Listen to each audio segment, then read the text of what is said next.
السلام علیکم ورحمۃ اللہ وبرکاتہ۔ حضرت موسیٰ علیہ السلام کوہ طور پر اللہ تعالیٰ جل شانہ اکے سبحانہ سے ہم کلام ہوتے تھے، اسی وجہ سے انہیں کلیم اللہ بھی کہا جاتا ہے۔ ایک بار حضرت موسیٰ علیہ السلام کوہ طور کی طرف جا رہے تھے کہ راستے میں ایک عورت جو کہ گھر کے دروازے پر کھڑی تھی، اس نے حضرت موسیٰ علیہ السلام کو سلام کیا اور پھر عرض کی کہ اے اللہ کے نبی علیہ السلام آپ کہاں جا رہے ہیں؟ حضرت موسیٰ علیہ السلام نے فرمایا کہ میں کوہ طور پر جا رہا ہوں۔ عورت نے کہا کہ اے موسیٰ علیہ السلام، میری شادی کو کئی برس گزر چکے ہیں، ہم میاں بیوی نے بہت دعا کی مگر ہمارے ہاں اولاد نہیں ہوئی۔ آپ اللہ کے برگزیدہ پیغمبر علیہ السلام براہ کرم اللہ سے ہماری عرض کریں اور دعا کریں کہ اے اللہ تعالیٰ ہم پر مہربان ہو۔ اللہ تعالیٰ کی حمد بیان کی اور دیگر باتوں کے بعد اللہ تعالیٰ سے عرض کی کہ راستے میں ایک خاتون ملی تھی، اس نے اولاد کی گزارش کی ہے۔ اللہ تعالیٰ کی طرف سے ارشاد ہوا کہ اے موسیٰ، اس خاتون کے مقدر میں اولاد نہیں لکھی گئی۔ چنانچہ حضرت موسیٰ علیہ السلام جب کوہ طور سے واپس روانہ ہوئے تو وہ خاتون گھر کے دہلیز پر کھڑی ان کی ہی منتظر تھی۔ جیسے ہی حضرت موسیٰ علیہ السلام وہاں پہنچے، خاتون نے انتہائی بے قراری سے بعد سلام پوچھا کہ اے اللہ کے نبی، میری عرض کا کیا بنا؟ حضرت موسیٰ علیہ السلام نے فرمایا کہ تمہارے لیے اللہ تعالیٰ نے فرمایا ہے کہ تمہارے مقدر میں اولاد نہیں لکھی گئی۔ خاتون یہ سن کر افسوس زدہ ہو گئی۔ جبکہ حضرت موسیٰ علیہ السلام وہاں سے روانہ ہو گئے۔ چند سال گزرے، ایک بار حضرت موسیٰ علیہ السلام کا ادھر سے گزر ہوا۔ دیکھا کہ وہی خاتون اپنے گھر کے باہر کھڑی ہے اور پاس ہی بچے کھیل رہے ہیں۔ اس خاتون نے حضرت موسیٰ علیہ السلام کو دیکھا تو فوراً آگے بڑھ کر سلام کیا اور بتایا کہ یہ بچے اس کے ہیں، اللہ نے اسے اولاد کی نعمت دے دی ہے۔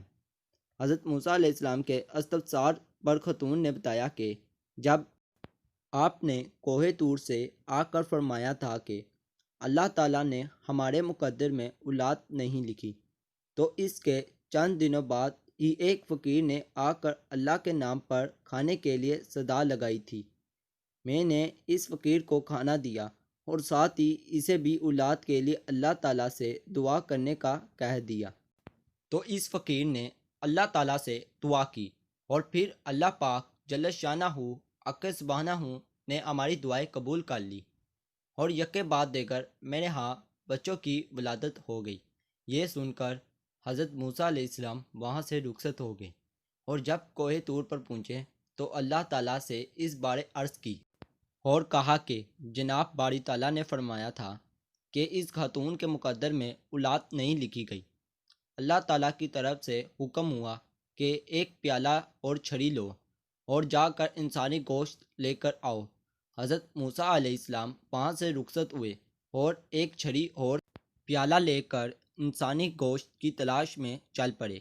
کئی افراد سے انہوں نے اللہ تعالیٰ کے نام پر انسانی گوشت مانگا مگر لوگ انکار کرتے رہے۔